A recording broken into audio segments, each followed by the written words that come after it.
Quinn started to think about the question Leo had asked him. If I answer this wrong, will he attack me? Or maybe even turn me in? Quinn thought. If Quinn was to lie, he would be able to tell. Everything about the current human society made Quinn feel sick to his very core. Why did the military design this caste system that put everyone into categories? In a way, he wanted to see the current society fail. But did he want everyone to die? No. He couldn't exactly call himself human anymore.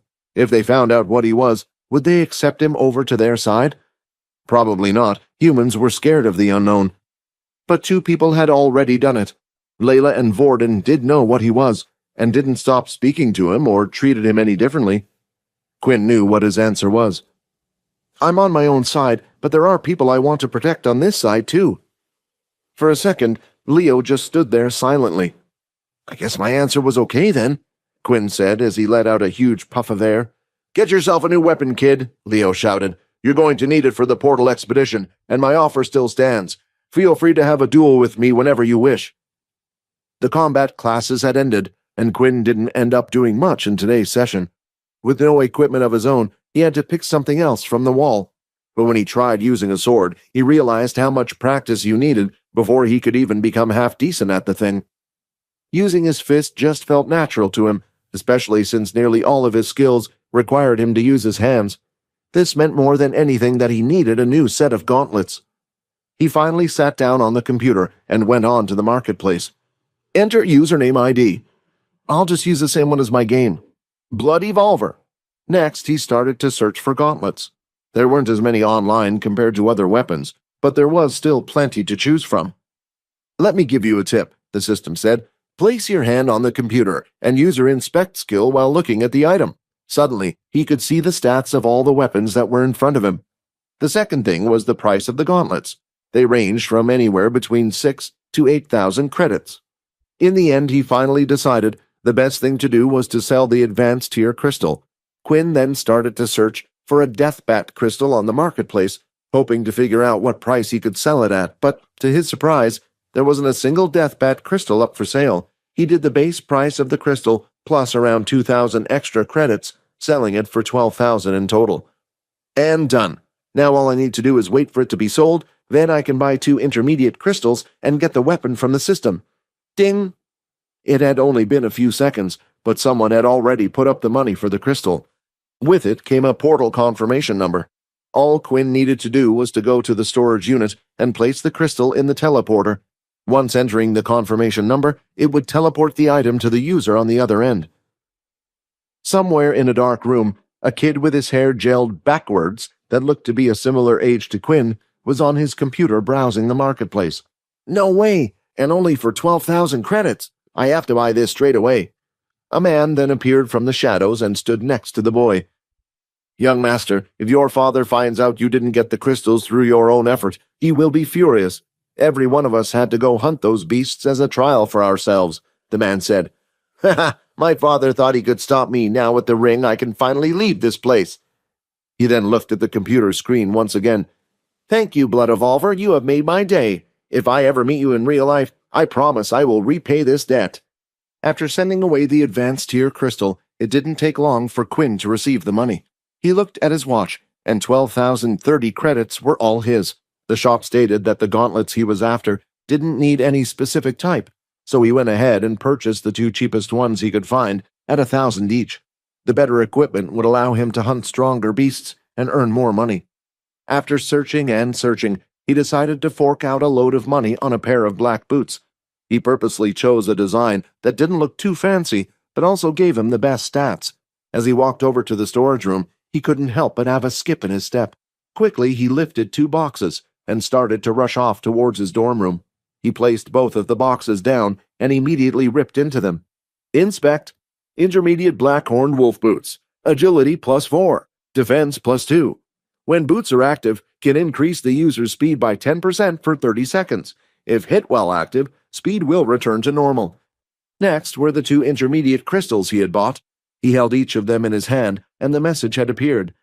Would you like to store intermediate beast crystals too in your inventory? After selecting yes, the 2 crystals started to disappear and suddenly vanished out of the palm of his hands. Would you like to create the best standard intermediate gauntlets? Cost 3 intermediate crystal. When he opened his eyes and looked down, the gauntlets were placed in his hand.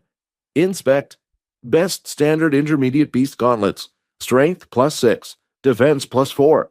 When using the skills Blood Swipe and Blood Spray, attacks will be 5% stronger. Let me show you something cool, the system said. Open up your dimensional portal using your shadow skill and place both of the boots and gauntlets in there. He did as told and opened up a small shadow portal, putting both of the items in. Weapons and armor detected in dimensional space. New skill Shadow Equip acquired. Shadow equipment? What does it do? Quinn asked. Just try it out and see. Shadow Equip activated. As soon as the skill was active, clouds of shadow surrounded his hands and feet. He could feel something forming on top of his hands and legs. Then, when the shadow clouds disappeared, the equipment he had put in the portal was now on him. It was like instant equipment. With this, Quinn didn't need to wear all his equipment beforehand. He could even hide high levels of equipment from the eyes of others and be ready for a fight any time.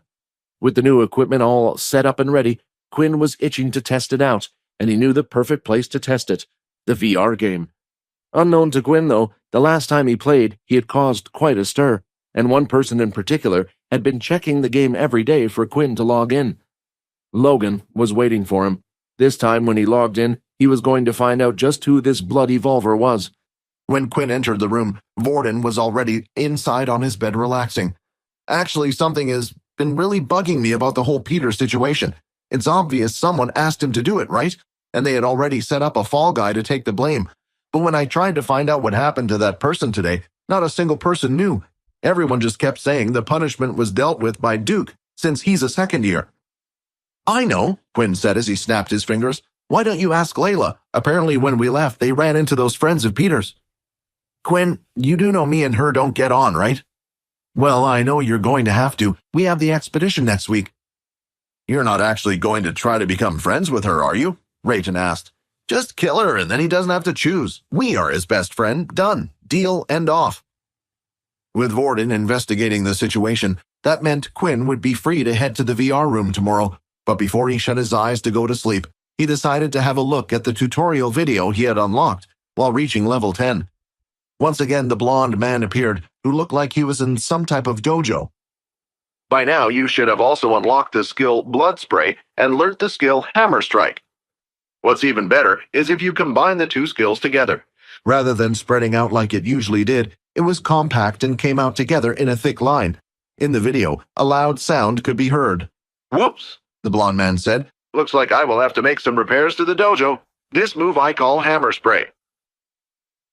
The next day when they awoke, Quinn was greeted with his usual message.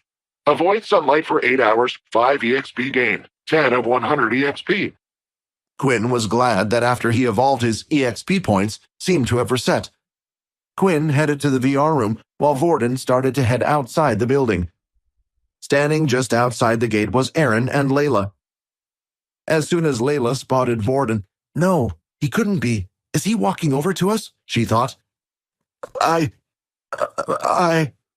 For the first time, Vorden was stuttering in his life, but it wasn't because he was scared. It was because of Rayton yelling all sorts of things in his head. I need your help, he blurted out. The look on Layla's face was one she had never made before. Finally, Quinn had arrived at the VR center and went up to the counter. It was early in the morning, so there weren't a lot of people around yet. Besides, people didn't usually want to spend their weekends playing a game all day. He looked around and then, when no one was looking, opened up his dimensional void to pull out his boots and gauntlets. He placed them both in the scanner, and when the process was finished, proceeded to put them away back in his dimensional void again. Welcome, Blood Evolver. After entering the pod, he was transported to the blank white space. He tried to use his shadow abilities just as he had done his blood abilities. However, this time they did not work. Time to test out these new skills. Searching for same-level opponents. To start off with, he just wanted some easy picking to test out his skills, but the second he started to search, his player ID had gone online. Oh, I haven't seen him in a while, Nate said. Now spectating Blood Evolver. But he wasn't the only one keeping an eye on him. So was Logan. He had set up the system so it would ping him as soon as the Blood Evolver went online. There was a part of him that was hoping the videos were fake. He needed to see it with his own eyes, whether or not someone was able to break the system. After searching for a minute or so, a suitable opponent was found. Equipped with his new boots and gauntlets, his stats were as high as they ever had been. Strength 16 plus 6, Stamina 15, Agility 16 plus 4, Charm 5. The countdown began, and the game had started. In an instant, Quinn rushed forward. With his new boots, he felt lighter and faster than ever. The first fight was simply a test of everything he could do. He would run from side to side. His opponent found it nearly impossible to keep up with him. The user then prepared the water held in his hand and started to form a long blade with it. After running around the room for 30 seconds, the boots had finally worn off, and now Quinn was heading straight for his opponent. 5-minute cooldown before wind run can be used again. He's really going to just run straight at me? The user thought, and when Quinn was close enough, he swung his water blade across right at him. He looked the user in the eye and for the first time, activated his new skill. Daze has been activated. Your opponent has been stunned. Suddenly a fear had set into the water user's mind. A shiver was sent down his spine, and when he tried to move his hand, there was no response. Quinn then threw out his fist, and right when it landed on the user's stomach, he activated his blood spray at the same time. Winner, Bloody Volver. It had only taken a single punch with blood spray to finish his opponent off. Looks like all my vampire abilities work here, not just my blood skills. Well, that's good to know. Logan had even checked beforehand and confirmed that Quinn had selected no ability before entering the game. He quickly started typing rapidly onto his keyboard and searched for any information he could pull. After typing away for a few minutes, he finally found the information he needed. User Bloody Volver. Login location, Military Base 2. Oh, will you look at that?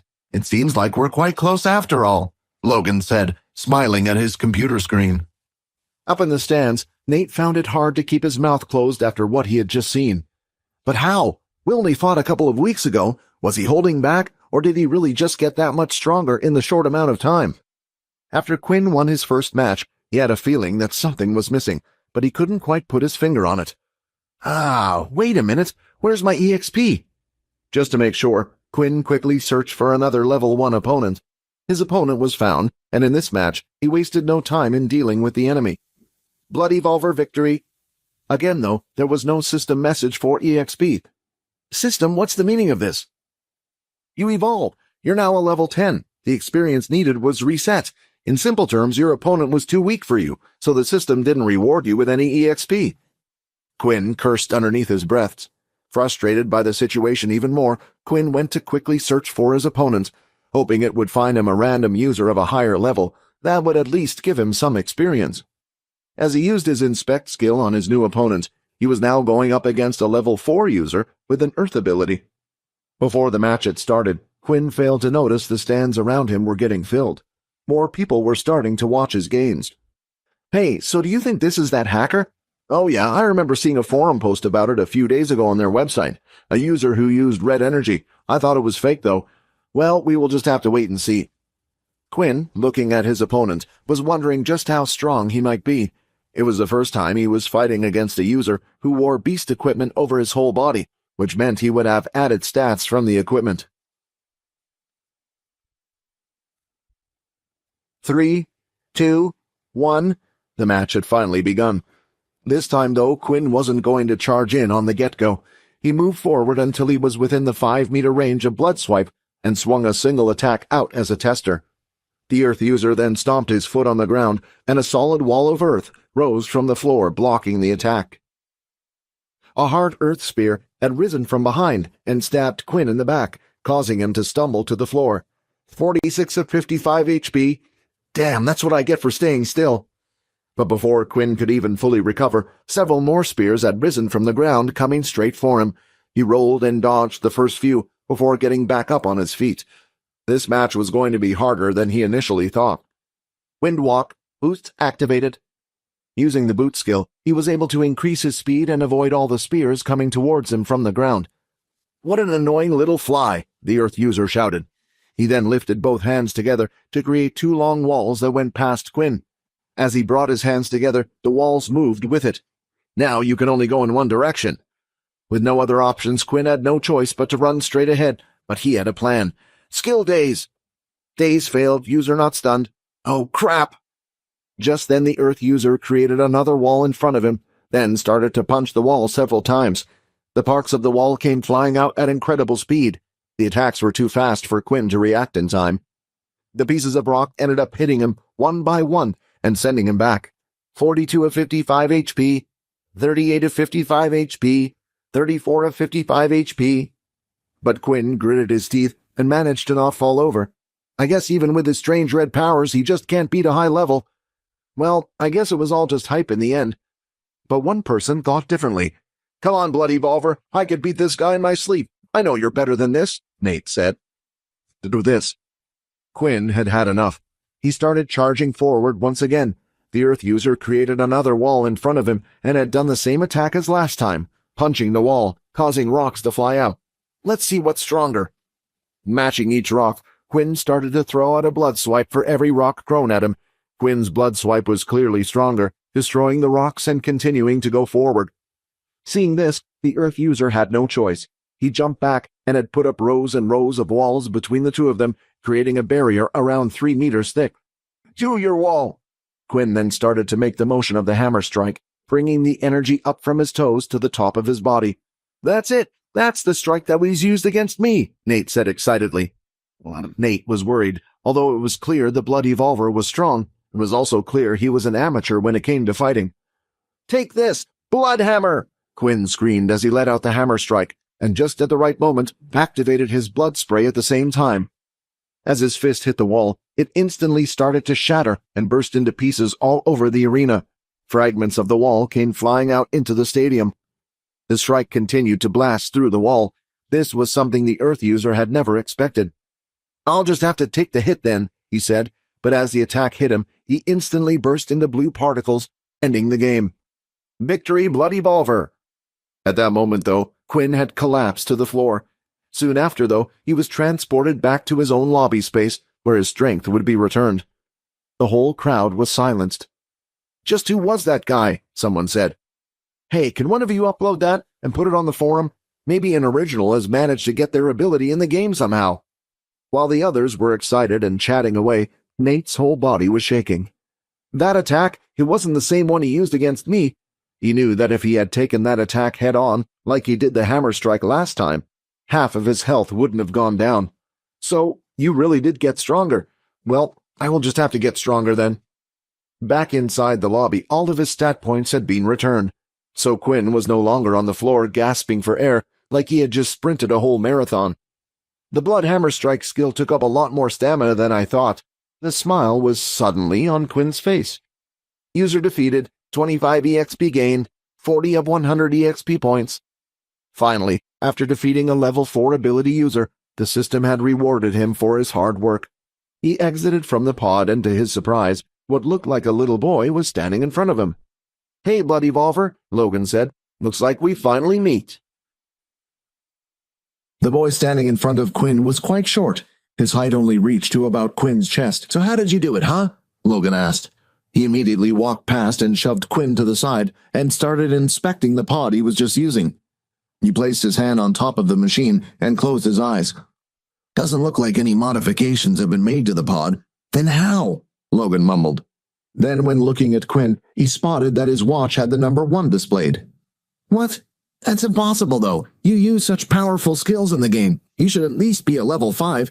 I could have sworn you were an original. In return, Quinn looked at his watch and saw the number 8 on it. Just looking at the number struck fear into his heart, and he froze. Should I make a run for it? You're not thinking of running, are you? Because I haven't finished questioning you. I need to know how. How did you manage to break my game? Logan shouted as he started to go off into a rant. I can understand if you hacked into the system, but this I just don't understand. Logan started getting closer to Quinn as he rambled like a madman. Why do I seem to attract the strangest people? Quinn thought. If you don't want to answer me here, then you can go with me to my dorm room. There's plenty of time and nobody will be able to see us. As Logan touched Quinn's hand to pull him over, something strange had happened. Ability detected. Alterations to the system are trying to be made. Alterations have been blocked. But the strangest thing was, Quinn wasn't the only one who was seeing these messages. Logan was too. He animatedly let go and touched his hand as if he had been scratched by something. You! Are you a— This was it. Before Quinn could do anything, his cover had been blown. Would he have to fight to the death to keep his identity a secret, or would he use his shadow cloak skill to hide and run away? Maybe he could run to one of the portals and live his life on another planet. Are you a robot? Logan shouted. Huh? Quinn replied, confused. You have a system. My ability confirmed it. You must be a robot with a powerful master, an ability that goes above mine.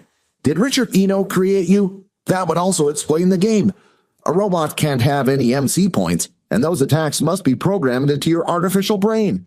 Looking at little Logan now, he just seemed like an excited little kid. Was it better off telling him the truth, or coming up with some other type of lie? Quinn thought hard. He took a deep breath.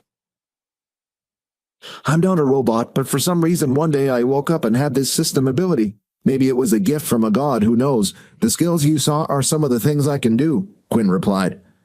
Is it an ability similar to mine then? I wonder who did this to you. Maybe they turned you into an android. Android technology has come a long way, but the use of AI systems inserted into their brain was banned. Quinn looked at Logan, who now wouldn't stop staring at him. Then a thought came to his mind. He had been looking for someone who would be able to help him out with the watch. It was clear that Logan knew a lot about machinery, and something like changing the number displayed on the watch would be easy for him. Can you keep this a secret? Quinn replied. Maybe the two of us can work together, perhaps find who did this to me. There are a few things I need help with. Logan was genuinely fascinated by this ability. He had never seen anything like it before, and the curiosity was already driving him mad. Of course, it would also give me the chance to study with you. Logan then put out his hand. The name is Logan. Quinn, he replied, as the two shook hands. Ability detected. Alterations to the system are trying to be made. Alterations have been blocked. Logan then pulled his hand away again, almost immediately. That does not feel good. Maybe we should avoid touching each other for now? Agreed, Quinn laughed nervously. Just outside the school at the front gates, the unexpected had just occurred. Layla was struggling to stand as she had just heard certain words come out of Vorden's mouth. First, I'm going to have to ask you to step back a bit, Layla said, and no touchy-touchy from you. Look, I'm trying to be reasonable here, Vorden said. Come on, Quinn said that you could help me. Every time she looked at Vorden, she remembered when she was being choked by him. It wasn't a good feeling, and her senses were still tingling all over the place every time he approached. If it wasn't for the fact that Aaron was standing by her side, she would have run the second she saw him coming over. The two of them soon would also be going to the portal expedition together. It was important they tried their best to make up while they could. She let out a big breath and gave in. Fine, what is it? Actually, it's related to Peter. Quinn said that you two had spoken to him while we were away on the other planet. Did you manage to get anything out of him? No, I could tell that we wouldn't. It seemed like he was scared of something, even with Aaron there threatening him, which meant whatever he was scared of was a bigger problem than Aaron, Layla said. Well, I don't think we can get anything out of Peter right now. I was hoping by outcasting him like this, he would go back to the person who put him up to this. Wait, what? Layla said. You mean you're doing this whole thing on purpose? I understand he needs to be punished, but don't you think you're going a little too far? Too far? Vorden replied. You don't even know what really happened there. Were you nearly killed by a blood-sucking beast, abandoned in a world full of monsters everywhere? Blood-sucking beasts? So did Quinn really? Just then, Layla stopped herself as she turned to look at Aaron by her side. Anyway, if you can't get anything out of Peter, then try a first-year student named Earl. He was the one hanging around Peter before this whole thing started. Earl, got it. Thanks for the help, Vorden said. Oh, before I go, Aaron, do you mind if I touch your hand? Aaron stood up from the ground and looked at Vorden for a few seconds. I hope you use it well, Aaron said as she held out her hand. With her ability copied, Vorden then turned away and walked off. He's a tough one, Aaron shouted. Even with my threats, he didn't reveal anything. Don't worry, Vorden said, smiling back. I know someone who taught me a few things. Vorden continued to walk off back into school. Hey, Rayton, looks like I might have a job for you soon.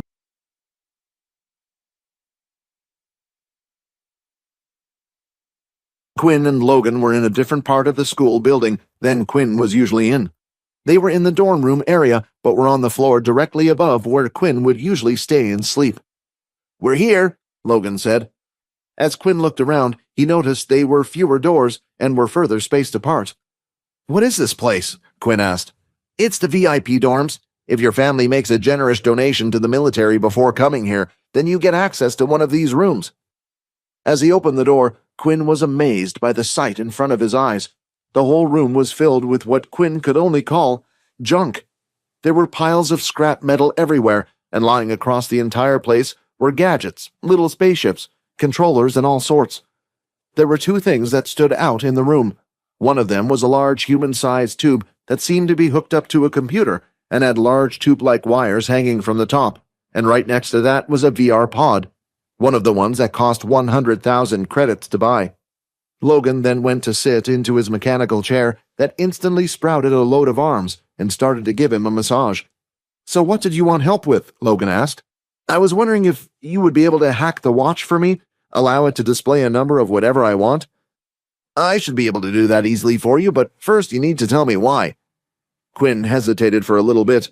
He had only just met Logan. I think I know what you're thinking," Logan said. "Well, trust me, I won't be telling the government, the military, or anyone anything. I'll be honest with you, Quinn, I don't care about you. I care about the person who was able to input a system into your mind. To find that person, I need you to lead me to him, and before that happens, I'm not letting anyone take you away." Logan's words sounded a little scary and harsh to Quinn, but at least they were honest. "As you know, my system has a certain set of skills that are allowed to be used in the game, but the thing is, I actually do have an ability." Quinn then lifted the shadow and started to move into a giant hand, and used it to wave at Logan.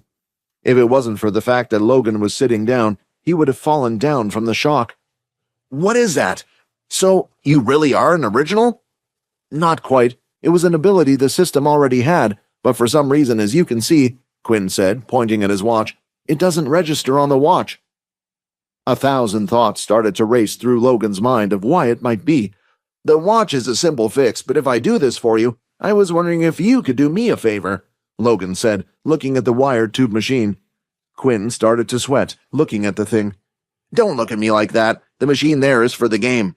Will you let me put your shadow abilities in the game?" Logan asked. Quinn decided to think long and hard about Logan's suggestion.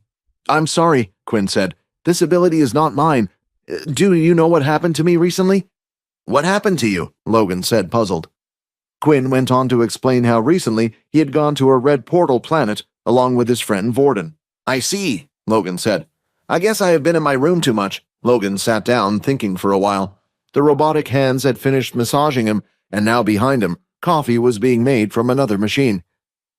"Well, how about this? You still help me get the ability into the game, but I won't make the ability public. If you want, you can come up here and play the game on a private server. I get to study you a bit more, and you get to practice. It's a win-win." As soon as Logan finished talking, he turned around and started to take a sip of his coffee, letting out a sigh of relief. "Ah, the perfect temperature. So what do you think?" There seemed to be no downside if Quinn was to agree. "All right, Logan, I'll do it." Logan jumped out of his chair and had a smile on his face. "Great, let's get to work." Following Logan's instructions, Quinn did as asked, and got into the strange, large, glass test tube. Once he was inside, the glass lowered, and now he was trapped in a small space. At the same time, Logan rushed over to his computer and started typing away. "Can you hear me all okay, Quinn?" "Yeah, I'm a little nervous this is going to hurt." "Relax, you big baby," Logan said. "Now all I need you to do is slowly use your abilities while in the tube." Quinn proceeded to use his abilities as instructed. Numbers on the computer screen were scrolling about like crazy, but as Quinn looked over, it seemed like Logan wasn't typing anything. Right now, his eyes were closed, and his hand was the only thing on the computer. Is it his ability? Quinn thought. The tests continued with Quinn demonstrating his shadow cloak skill and also his shadow equip skill. "And we're done," Logan said, rubbing his eyes. He then got out from his chair and started to walk over to his bed. "All the data has been uploaded to that VR capsule by your side. If you want to practice, then go ahead. I'm going to take a nap. I'm beat." After lying down on his bed, a few seconds later, he was fast asleep, smiling away. "He's quite trusting to be able to sleep in a room while you're still here," the system said. "If only he knew what you really were. I wonder if he would feel so safe." Looks like you're starting to talk to me now, even when I don't ask you questions, Quinn replied. After entering the VR capsule and entering the game, Quinn was transported to the white space. When looking at the list of abilities, his shadow abilities had shown as one of the options. After selecting the shadow ability, Quinn immediately got to trying a few things. Over the next week, Quinn continued to come to Logan's room every day to practice using his shadow ability. Logan had long done as he promised and had hacked into the watch. Now all Quinn had to do was tap the watch fast 3 times to switch between level 1 and level 6. Then finally, after a week had passed, he had achieved what he had set out to do. His shadow control skill was now level 2, and so is his shadow equip skill. Shadow control level 2, shadow cloak level 1, dimensional void, shadow equip level 2. Looking at the other skills, Quinn was tempted to unlock some of the others, especially since one of the skills required 50 points to unlock, called Shadow Eater. But in the end, he decided to go with the system's suggestion and purchased the Shadow Void skill for 20 points. Shadow Void level 1 unlocked. Shadow Void, the ability to create a space surrounded by shadows in a specific area. The space created will last a total of 1 hour, minus 50 MC points, to cast the skill. While in the VR game, Quinn tried to test out the new skill. However, when he tried using it, nothing happened. Oh, I guess Logan needs to program any new skills into the game as well. As he exited the capsule, he released it as the last time he would see the thing in a while, because tomorrow was finally the day where the first years were to go out on their first portal outing. Finally, the day for the portal outing had arrived. All the first-year students had been told to gather up in the training hall. When Quinn entered the room, he noticed it straight away. Nearly all the portals in the room had been pushed to the side of the hall, and only a single green portal stood in the center. The entire of Dell's class had arrived, which numbered around 50 students altogether. "All right, boys and girls," Dell said as he stood just in front of the portal. "When you enter the portal, the communication device on your wrist will no longer work. It is important when entering the portal you keep physical touch with the person next to you. Otherwise, you will be teleported to another location." Quinn and Vorden both already knew this well. "Also, you will randomly be teleported somewhere inside the shelter. Do not be alarmed. The whole shelter is safe and guarded by the military and other travelers. The expedition is to last a week, and the goal is to bring back as many beast crystals with you as possible," Dell explained. Dell continued to explain about the portal outings. The test was also to begin as soon as the first team landed on the planet. It was up to them to decide how they should pace themselves while hunting, but the last bit of information that came from Dell's mouth was the worst news for Quinn. "Please keep track of time and be well rested. This planet's day cycle is 72 hours of sunlight before it gets dark for another 72 hours, so you will need to keep track of the time yourselves, and that is everything I need to say." At that moment, Vorden and Layla turned to look at Quinn, who stood there with his mouth wide open. "Don't worry, Quinn," Layla said. "I packed the umbrella." "Umbrella?" Vorden said. "I got something even better." Vorden then reached into the bag and pulled out some sun cream. Layla immediately started to laugh as she pointed at the bottle. While Layla and Vorden continued to quietly argue away, Quinn was making sure everything was in the bag, and Erin was playing around with her beast sword. The only one who wasn't, and hadn't said a word this whole time, was Peter. He had made sure to stay quite a distance away from the others. One by one, groups would be called up to enter the portal, but before the Quinn group had been called, Quinn pulled Vorden to one side to ask him a few questions. "Hey, so, any news on who was behind the thing with Peter?" Quinn asked. "Nothing," Vorden replied. "What, seriously?" "Yep, and when I say I roughed up the kids pretty badly, I really mean it. The only thing I found out from them was you weren't the original target. It was me," Vorden explained. "Perhaps I ruffled a little too many second-year feathers." "Well, I see. Well, I guess maybe we should keep an eye on Peter for now." Just then, the number of their group had been called, and they were ready to head into the portal. Standing in a row, the group stood behind each other, one in front of the other. Each was holding on to the shoulders of the person in front. At the back was Peter, and Vorden at the front. "Now remember, don't let go," Dell instructed. "In 7 days, you are to head to the military base and return through the portal back here." One by one, they walked through, and an odd feeling came over their body. When the group opened their eyes, they were surrounded by townsfolk chatter in all sorts. Rows of buildings and shops, market stalls selling food and weapons. They had successfully made it to the shelter. But one person wasn't happy about it at all. "You are in contact with direct sunlight. Your stats will now decrease by 70%. When the group of 5 landed, they noticed that there was a circle drawn on the ground where they were, and the people walking around were doing their best to avoid it. "Come on, we better move," Vorden said. "Just give me Quinn said slowly, as he was already starting to sweat buckets. Quinn, I'm sorry," Layla said, as she rushed over and handed him the umbrella. "What's wrong with him?" Aaron asked. "Oh, he just really can't deal with the heat and hates the sun. He came from really far up north. I mean, like really far," Layla explained, babbling. Aaron looked Quinn up and down, who now had the umbrella propped up over his head. "You might be even more useless than Peter on this trip. How are you meant to fight with an umbrella in your hand?" This was a major problem. If he was to fight during the day, unless he used his Shadow Void, the sun would still affect him. But Shadow Void took up half of his MC points, not leaving him much to fight with. The other option was to use Shadow Cloak. The problem with this was he was unable to use his shadow abilities to attack while using a Shadow Cloak. It was just a stealth ability. Because of these reasons, Quinn still had to hide the shadow ability for a little longer until he found a solution to the sun. They did as Vorden said, and after a couple of minutes, another group of 5 students had landed in the same circle where they were. "How did you know?" Quinn asked. "Although the teleportation is random, it's not completely," Vorden said. "Well, where should we go first?" Layla asked. "Let's head to the Travelers' Hall. It's a place where they have information for travelers." They walked through the shelter and eventually reached a very large hangar-like building. It was an open space with no entrance, so people were free to enter and go as they pleased. "Looks like we're not the only ones here," Erin said as she looked at the groups.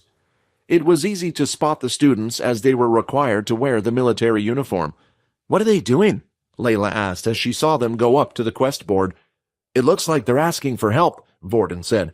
"Those from a rich family will just hire travelers to do the hunting with them." "But how is that fair?" Layla asked. "Since when have they cared about fair?" Vorden replied.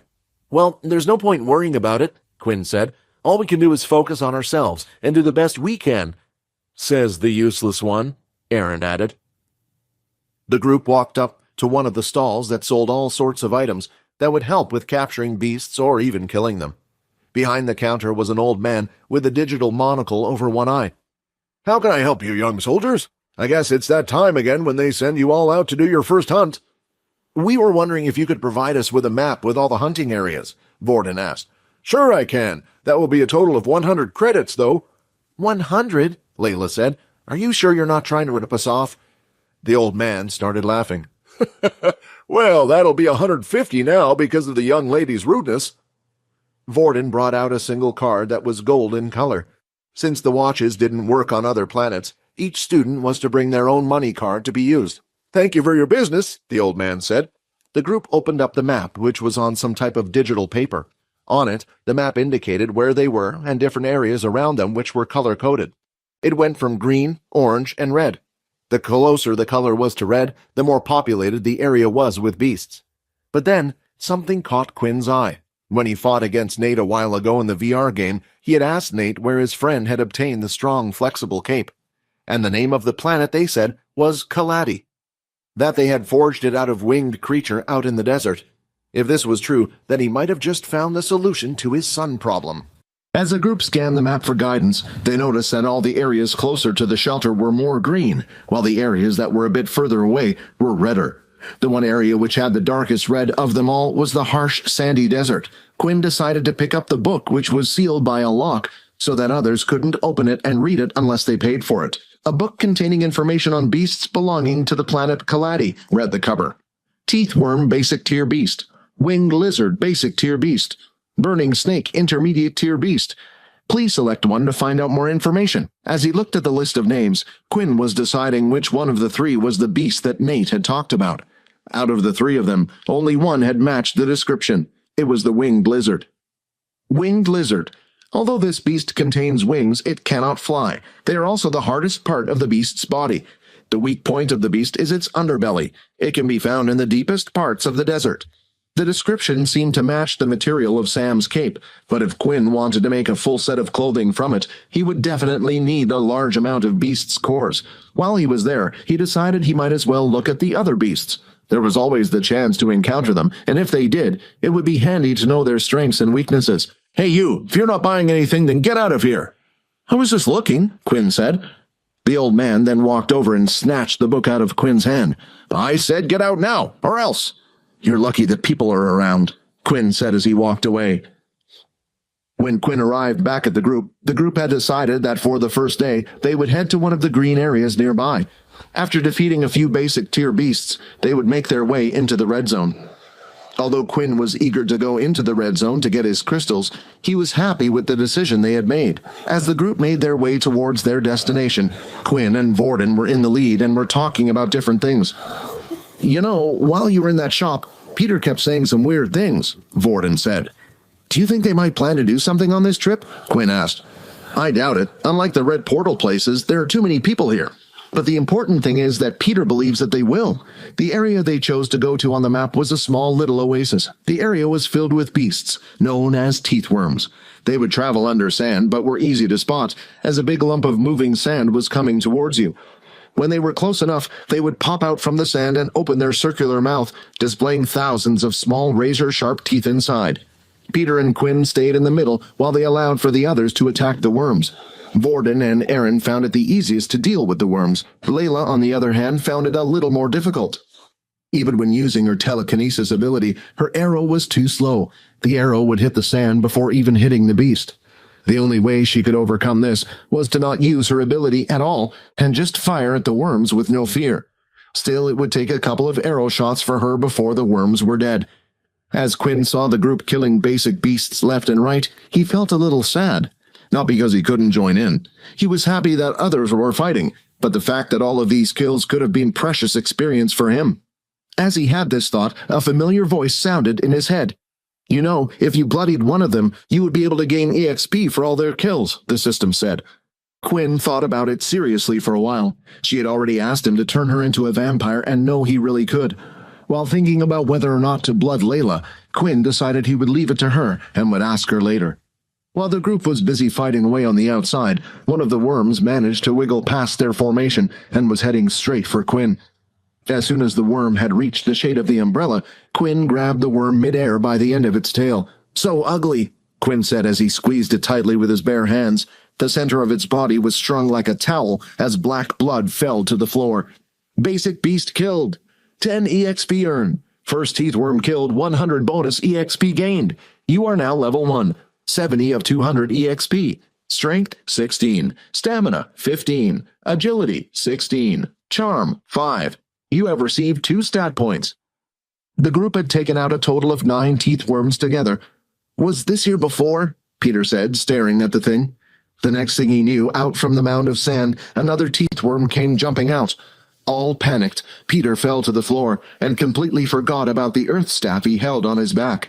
But before the earthworm could reach him, a spear of ice came rushing from the side and killed it in one shot.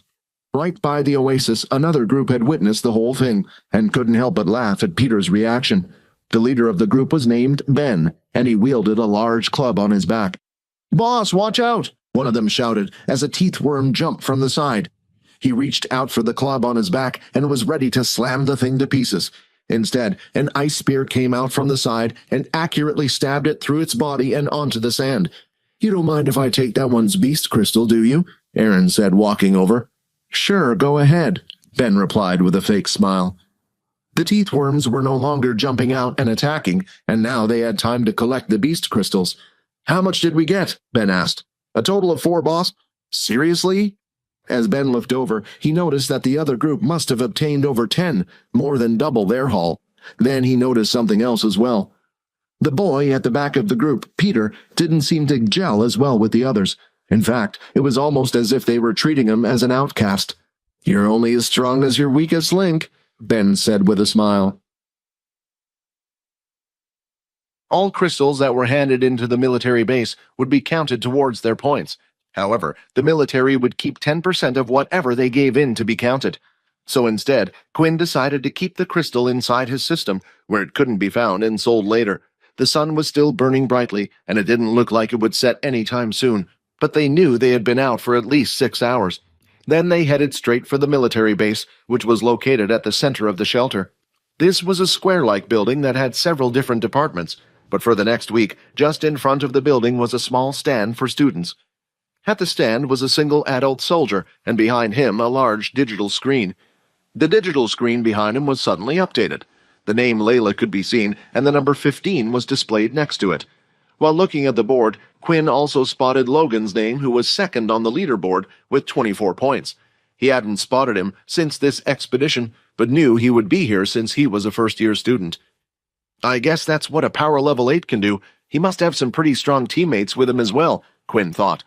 Before they were to head off to sleep for the night or day, they decided that they should have a group meeting on the kitchen table. The 5 of them sat down, and Erin was the first to speak. She said, "As you all know, my goal is to come out as one of the top teams during this assessment. Right now, we're just above average, and I can't accept that. That's why I think tomorrow we should head into the red zone." "I think we're strong enough," Vorden added, "but the problem is these two." The 2 people Vorden was talking about were, of course, Peter and Quinn. To be honest, Quinn wanted to go to the red zone too. Most likely, the winged lizard lived there, but he had planned to go there when the day cycle had changed to night. Erin said, "As you can see on the map, there is a safe zone just outside of the red zone. Most likely it's a territory where 2 different beasts clash, so they don't cross each other's path. The 2 can wait there while we go inside and attack." After hearing Erin's suggestion, Quinn didn't think it was too bad. If they were to leave him and Peter alone, then perhaps Quinn could sneak off at some point to hunt the winged lizards on his own. When leaving in the morning, it looked like their group wasn't the only one heading for the red zone. There were a total of 4 other groups altogether. "That's our competition," Erin said, looking towards one of the groups who walked in front. "You see the boy at the front with the red hair? It's the trait of the Red Shield family. All originals who learn their magic acquire the ability of fire." "The ability of fire, huh?" Vorden looked at the red-haired student for some time, trying to think up an idea. But the one that interested Quinn wasn't the fire user. Instead, it was Logan, who was also part of one of the groups heading to the red zone. "I wonder what his ability really is," Quinn thought. It had to be impressive to be able to get the second highest score. Throughout the whole time the 2 of them were together, Quinn still hadn't figured it out. And for some reason, Quinn felt like it was rude to ask. Most high levels would keep their ability secret. If 2 people were to get in a fight knowing their ability beforehand was a huge advantage. While the rest of the groups continued to move forward, though, Erin's group had decided to change direction, slightly heading off to the left. "Are you sure you're going to be okay?" Vorden asked. "Don't worry about it. If trouble comes our way, I have a trick up my sleeve to fight them off," Quinn replied. "You see that building up ahead? It looks like an abandoned well of some sort. We will wait for you there, and come get us on the way back."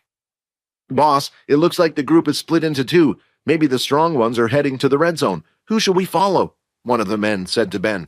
"We stick to the plan," Ben said. "I managed to do some research on their group yesterday. It turns out that their group had 2 level 5 power users, and wait for it, 2 level 1s if you can believe it." "Seriously? They must be like the only level 1s in their whole class. They would probably get in the way if they were to fight. If we take their crystals they got yesterday, then we will climb up from the bottom of the leaderboard." Back at the red zone, Vorden and the others had finally arrived. Most of the groups had spread out from each other, making sure that they didn't get in the way of each other's hunting process. The red zone was filled with winged lizards. Before hunting one of the beasts, the group stayed and watched patiently for one of the other groups to attack first. A single person would walk up to the group of lizards and send out an attack, catching the attention of a single beast. Then the person would lead the lizard to the group, and they would all attack it at once. They were being cautious not to attract the attention of all the lizards after all.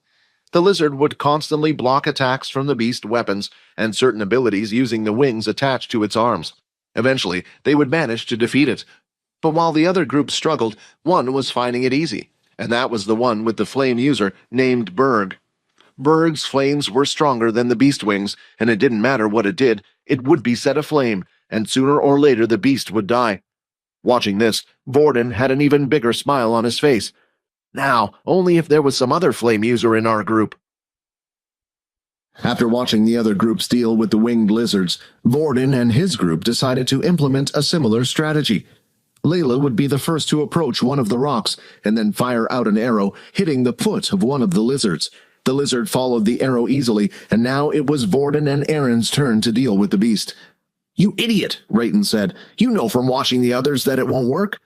"Either shut up or help," Vorden shouted, as he continued to throw the ice spikes. But proceeding this way would take far too long. Before he knew it, he could see Erin up in the air with her long sword held in her hand. As she fell to the ground, she sliced downward at the beast's wing. Now, with one wing frozen in place, Vorden was finally able to throw an ice spear directly into its body, killing it. "Did we finally do it?" Layla said, looking at the thing. She quickly extracted the crystal and placed it inside her small bag for now. "This is a problem," Erin said. "It is taking us far too long to kill a single one of them. Even if there are many, it takes 3 of us just to kill one. We would be better off searching for another group of teethworms at this point." Then they heard cheering coming from their left side. The group with Berg in charge had just finished burning 5 of them to a crisp at once. The look on Erin's face was currently one of disgust. "Come on, let's just go into one of the other areas and find a bunch of teethworms to deal with." "Hold on," Vorden shouted. "I have a plan."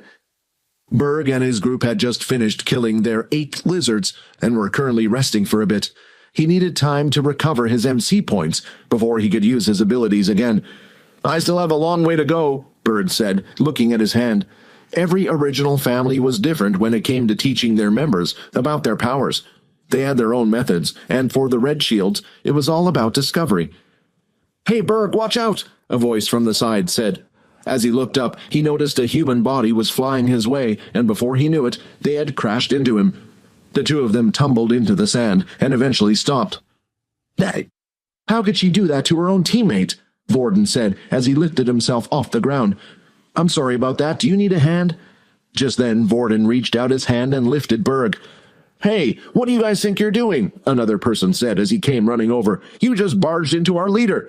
"Enough, Lippy," said Berg. "I'm sure it was an accident." Lippy, who was also a part of Berg's team, was surprised by his actions. If a person usually did something like this, he would have burnt them by now. But the reason was simple. When Berg looked at Vorden's watch, it currently displayed the power level of 8 on it. "We're sorry," Layla said as she came running over with Erin behind.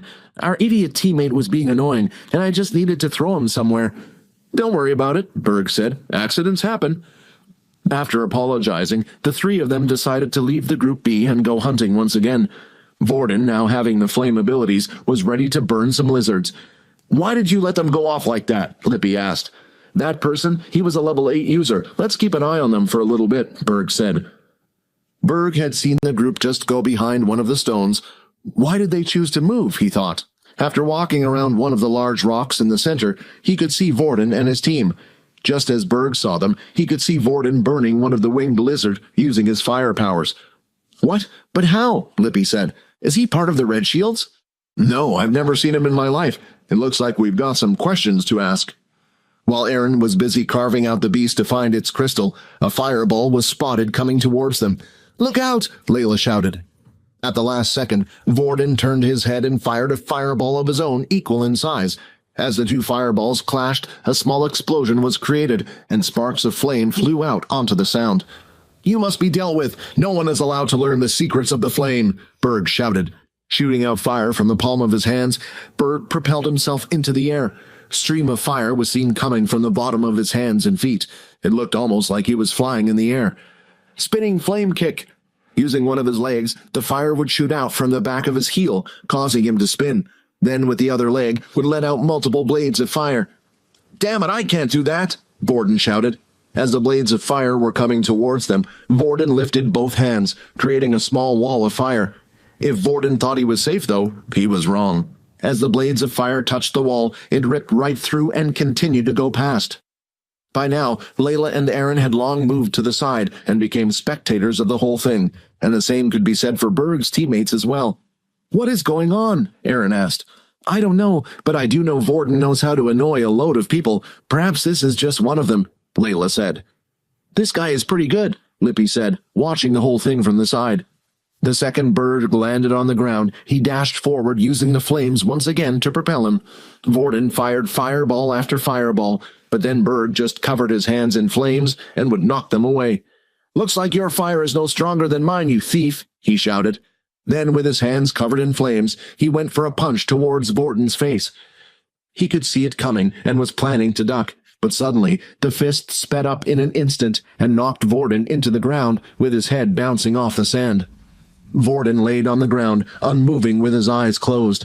"What should we do?" Layla asked. "Should we go over and help him?" "I don't think they'll kill him," Aaron replied. "There are too many people here he would have to silence." "Well, he's from the Big Four, right? Would the school really do anything?" Standing right over Vorden was Berg. He continually looked at Vorden's still body.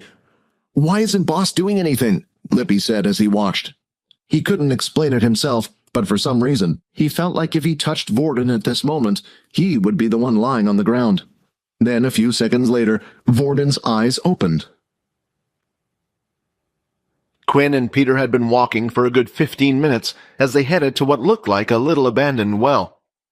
While the two of them were walking, not one of them had said a word to each other, and Quinn was the type that hated an awkward silence between two people.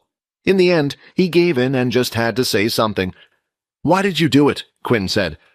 Peter didn't have to ask what he was talking about. It was as clear as day. They continued walking for a while longer until eventually Peter replied, "I don't want to make any excuses. I know what I did was terrible. But you don't understand, Quinn. I was scared. They had already gone for Vorden and managed to catch him. Then they went after me and—" "Enough!" Quinn snapped back. "I don't want to hear any more. You were right the first time when you said you weren't going to make any excuses. When someone does something wrong, everyone has a reason, be it good or bad. But after everything we had done for you, why didn't you come to us?" "Could you really help me, Quinn? Would you be saying the same thing if you knew who was behind everything?" Peter asked. "Did you give us a chance?" Quinn replied. "Do you know the saying, you miss all the shots you don't take?" The two of them had finally arrived at the village, and Quinn turned around to look at Peter. He could see his teary face. "When you chose to go against us that day, Peter, you were the one who had given up. You didn't try taking a shot and made your chances go down to 0. The two of them looked around the abandoned well. In the center was a giant machine used to draw water. It had rusted, and just from looking at it, you could tell it hadn't been used in a while. The only other thing in the place were 2 abandoned buildings. One room was completely bare apart from a single window, while the other building had a couple of broken wooden bed frames.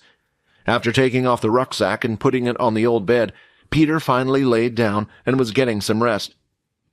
"I'm going to go exploring around for a little bit. Are you all right to stay here? Don't worry, I won't be going too far." "Are you sure you're going to be safe?" Peter said. "Yeah, as long as you aren't behind my back, I'll have nothing to worry about," Quinn said jokingly. "Sorry, that was a low blow." Quinn pictured the map in his head. He remembered the red zone was quite a large circular area. They had just come from the left direction, which was where Vorden and the others went. So as long as Quinn went right and forward, he should be in a different area of the red zone. With that, he decided to head off into the desert with his umbrella in his hand. Watching all of this happen was Ben and his group. "It looks like the two of them have split up. You 3 go for the kid with the umbrella. Take off everything, even his money card, and get him to transfer everything over. Me and Hugo will go get rid of the other one." They did as told, and 3 of their men went off to follow Quinn into the desert, while Ben and his friend Hugo had decided to enter the same building that Peter was in. In the desert, before Quinn had even reached the red zone, he could hear the sounds of people getting closer to him.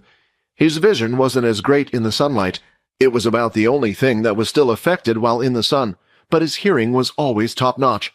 "Who sent you?" Quinn said without turning around. "That's none of your business now, is it?" one of the students said. "Now you better listen to what we say or else—" "Or else what?" Quinn said as he turned. "I'm sorry some people think I'm a bit slow." The students then lifted up their watches to each reveal their levels. One was a level 4 student, and the other 2 level 3s. "I hope you understand," the level 4 user said. "Oh, I see. Because you're a higher level than me, I should be scared now, right? I should obey everything you do, because I don't want to be hurt." "Skill active Shadow Void." Suddenly, from underneath Quinn's feet, his shadow started to spread. It grew and grew until it encompassed a large area in complete darkness. The shadows that formed the walls were continually moving. From the outside, it looked like a giant cloud storm. Quinn then tapped his watch 3 times and lifted it up for them to see. The number had changed. He was now a level 6. Vorden stood there, standing in the sand. He hadn't moved for a few seconds now, and his head was facing the floor. From the top of his head, a trickle of blood was dripping down onto his forehead, and little by little, droplets would fall to the ground. "Why is the boss just standing there?" Lippy asked. The truth was, Berg couldn't explain it himself. Something about the person he was facing a few seconds ago had suddenly changed. He felt the same presence as when he was just about to face one of the elders in his own family. Then, for the first time since being beaten to the floor, Vorden had moved. He lifted his hand and wiped the blood away before staring at it on his sleeve. "You guys said you would protect me." "Hey, don't look at me, Syl," Rayton said. "Vorden was the one who got knocked out before I could even do anything." "Maybe it's time for a change," Syl said. "What, and leave this person in charge?" Vorden argued. "If you do this, you will be lonelier than before. Even Quinn won't stay by your side." "Quinn. Ah, yes, Quinn," Syl said as he looked around at where he was.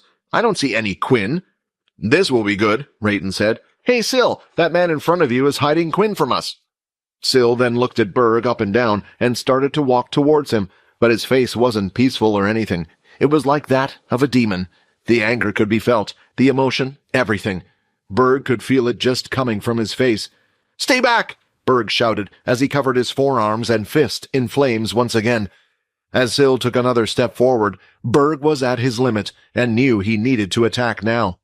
Placing both hands together, he started to fire a pillar of flames from his hand like a flamethrower. As the fire came towards him, Syl swung his hands, lifting a pile of sand with it and dropping it straight on the flames, causing it to extinguish. "When did he get my ability?" Layla said, watching the fight. "And why is it stronger than mine? I could never lift that amount of sand." "Vorden's ability is strange," Aaron said, "but if I remember correctly, he could control 2 abilities. Perhaps it has something to do with that?" Seeing this, Berg too was shocked. He had thought Vorden was just someone who had learnt the family secret, maybe tortured one of their members into teaching it to them. But now suddenly he was using another ability. But how was this possible?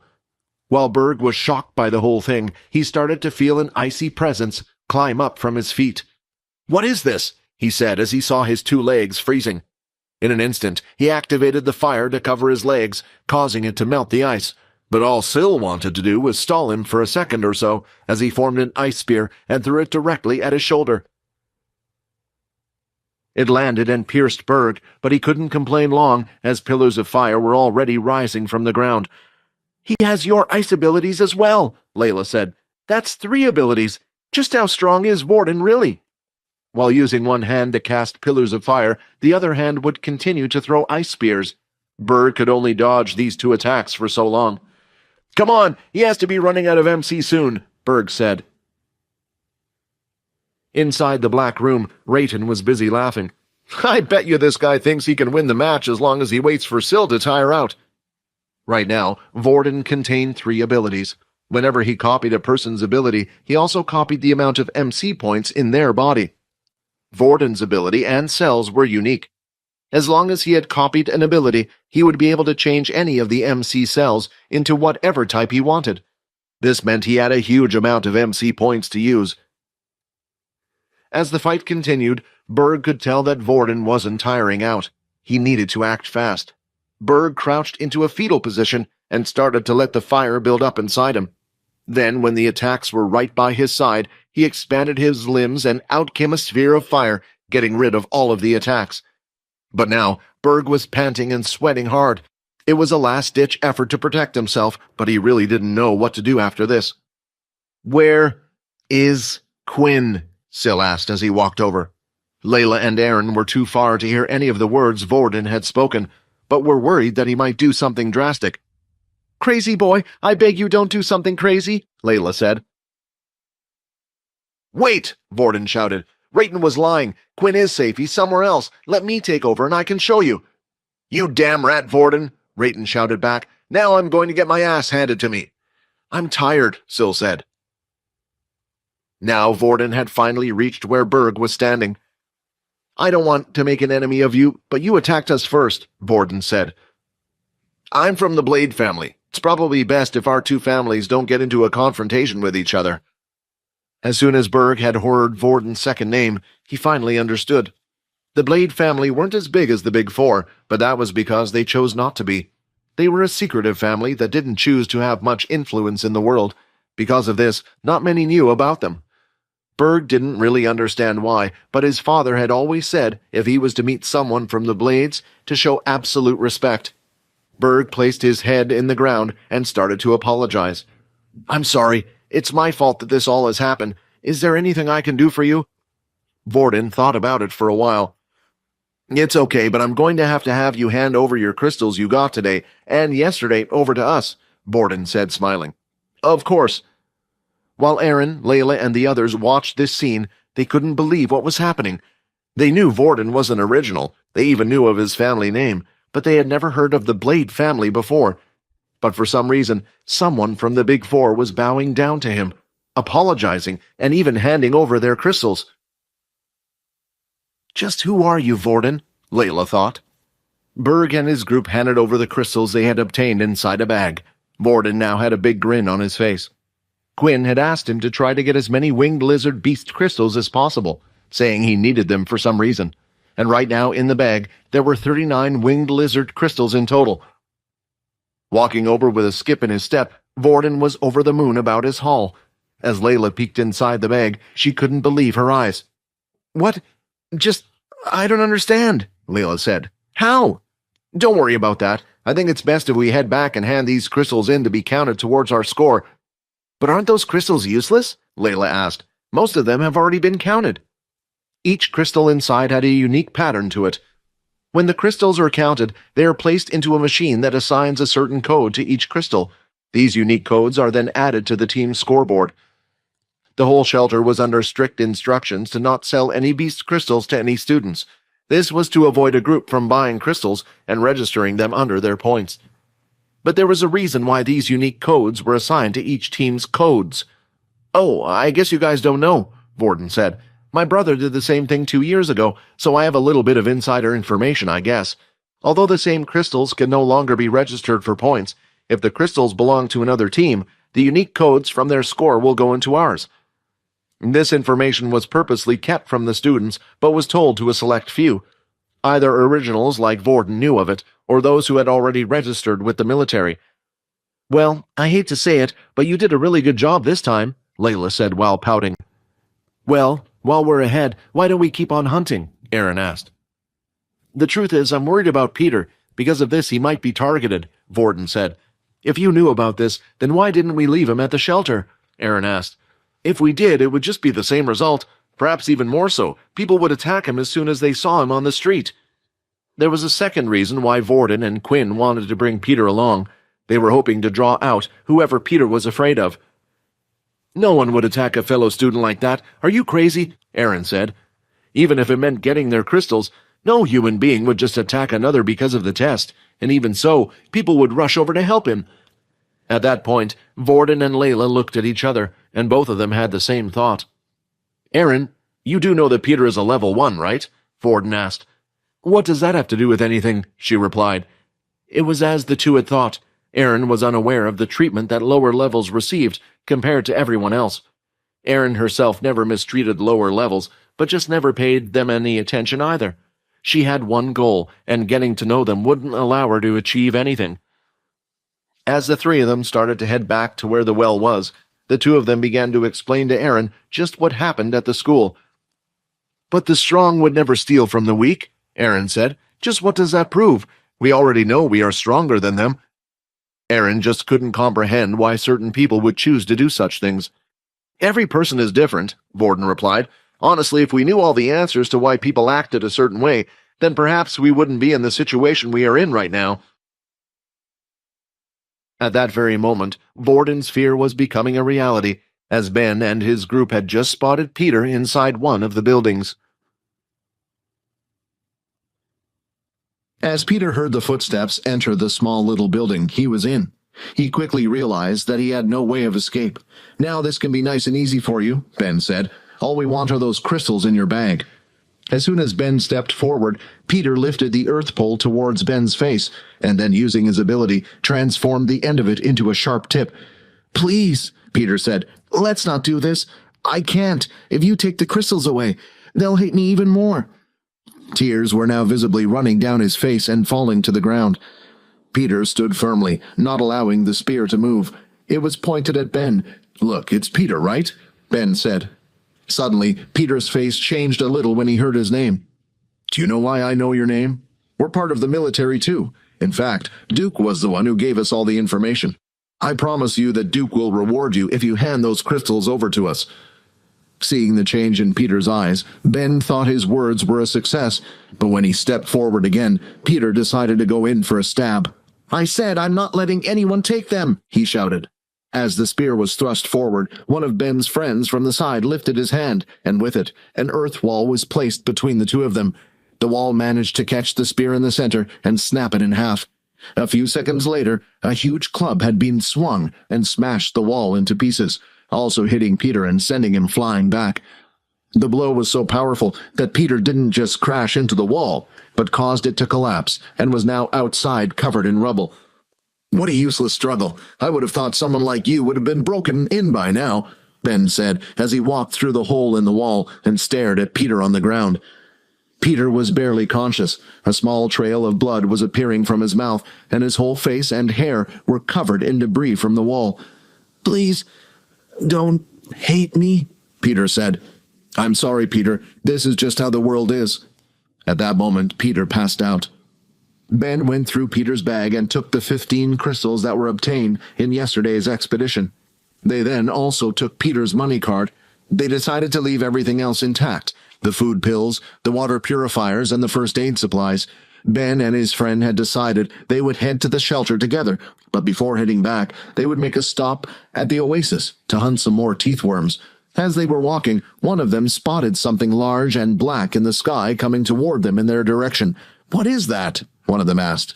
"I don't know, I think it's a spaceship, but I've never seen one designed like that before," Ben replied. The black object drew closer, and it was roughly the same size as a large car. Then finally, just in front of them in the sandy desert, the ship had crashed. "Get out of the way!" Ben shouted. "Do you think they're okay?" "They're lucky the ship didn't blow up," he said. "I wonder what happened." But while Ben's friend had no clue what it was, Ben was visibly shaking with fear.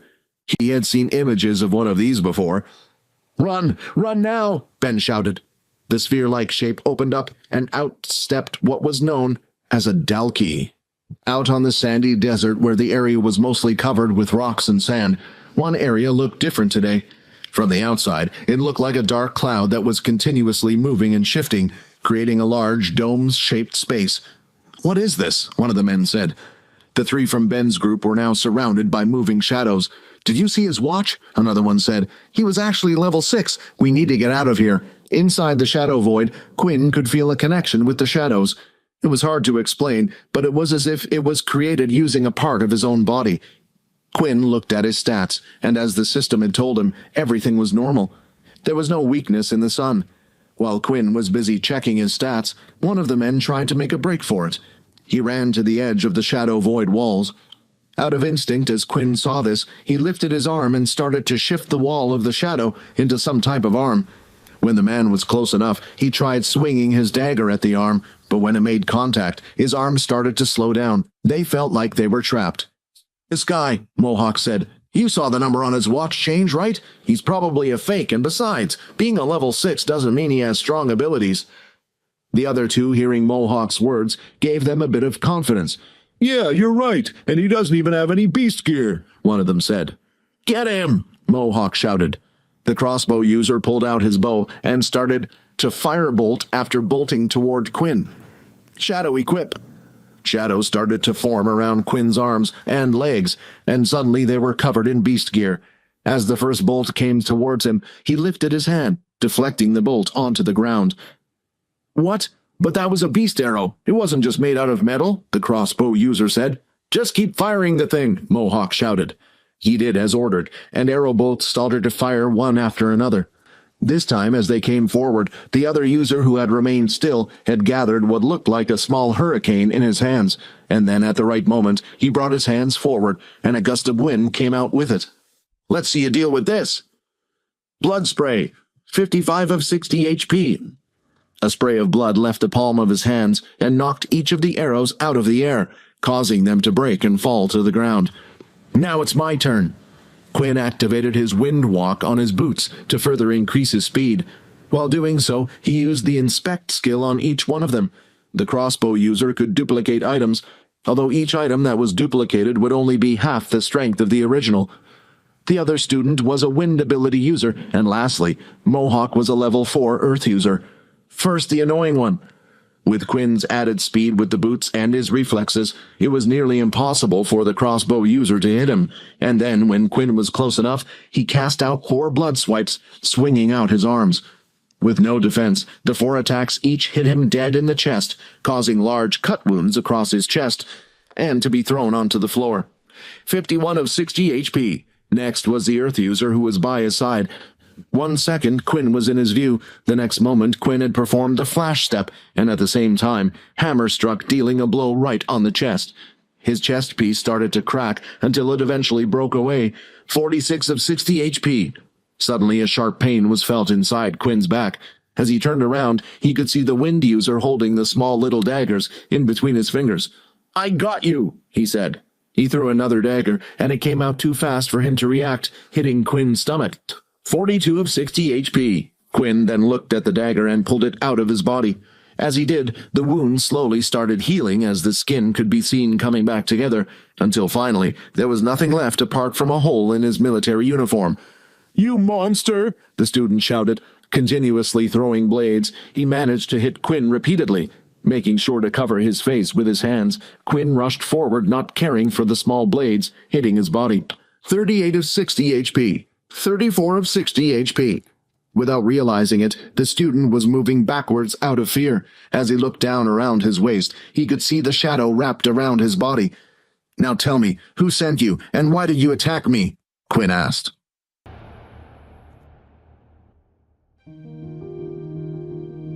Hi, Quinn here. Wondering what happens next? If you want to jump the queue and unleash all episodes, click on the link here and install the Pocket FM app.